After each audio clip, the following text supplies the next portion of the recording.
11 people have now been arrested, including 4 of the suspects directly involved in shooting yesterday, and Alexander Bortnikov, the director of Russia's Federal Security Service, the FSB, has apparently informed President Vladimir Vladimirovich Putin that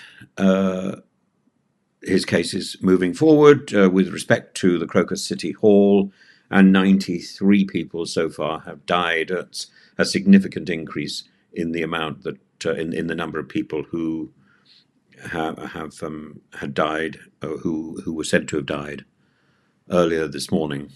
The number is clearly rising, and this is an appalling attack and needs to be condemned by really all the world. We should be, we should make it very clear that we stand together against terrorism.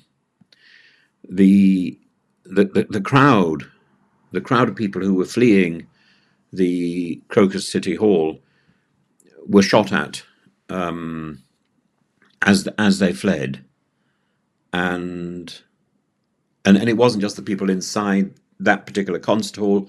People in other areas around there were also running, and the fire that then broke out in the auditorium, the blaze which spread so quickly, and the delay of the firefighters, and the fact that the security guards were not armed is, I think, contributes to the devastating loss of life. Putin still remains silent, which I think is sad. But the people have talked about this as a monstrous event. People were playing in the orchestra. People behind the curtain playing in the orchestra, tuning up, who were able to leave the stage quickly. And so the orchestra, which was getting ready for the performance, was able to escape. But the fire, the smoke appeared very quickly, following hard on the initial gunfire. People armed with Kalashnikovs.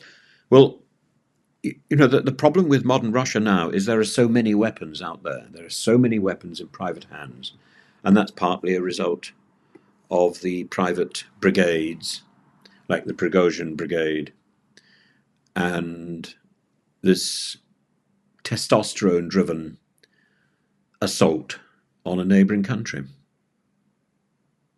But nothing can excuse a terrorist attack on civilians, women, children, and performers in this form. Nothing can excuse that. It has to be condemned.